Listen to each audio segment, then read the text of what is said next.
మీకు ప్రియాంబుల్ చదివితే అర్థమవుతుంది కదా.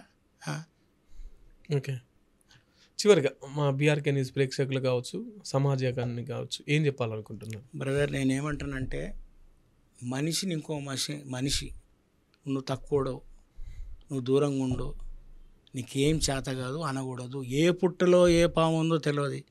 అందుకే మా పుట్టలకి వెళ్ళిందే అంబేద్కరు.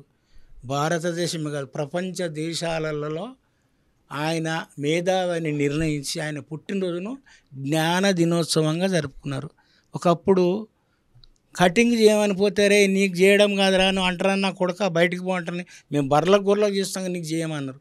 అటువంటి మహానుభావుడు ప్రపంచంలో ఉన్నటువంటి Rousseau, Spartacus, X, Y, Z, Gandhi కంటే కూడా నంబర్ 1గా నిలబడ్డాడు.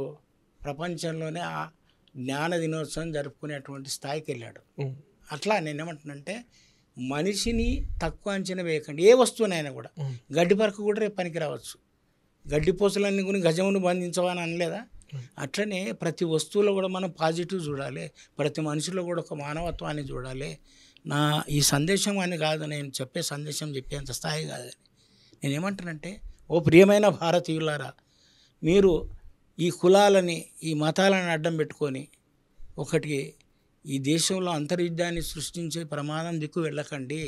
శాంతియుతమైన, సుఖవంతమైన, దుఃఖరహితమైనటువంటి సమాజం కోసం ఏ దాంట్లో ఏ మంచి ఉంటే అది తీసుకుందాం. అది ఇస్లాం కానీ, లేకపోతే అది క్రైస్తవం కానీ, అది సిక్కు మతం కానీ, అది పారసీ కానీ, మంచిని తీసుకుందాం. వాళ్ళకి తీసుకుని నువ్వు మంచిని నేర్పమంటని అంటున్నా. ఆ దిశగా వెళ్ళమనేసి ఈ బీఆర్కే న్యూస్ సందర్భంగా నాకు ఇచ్చిన అవకాశాన్ని తీసుకొని వాళ్ళకి రిక్వెస్ట్ చేస్తున్నా. ధన్యవాదాలు. ఓకే, థ్యాంక్ యూ అన్న, మీ విలువైన సమయాన్ని మా కోసం కేటాయించినందుకు.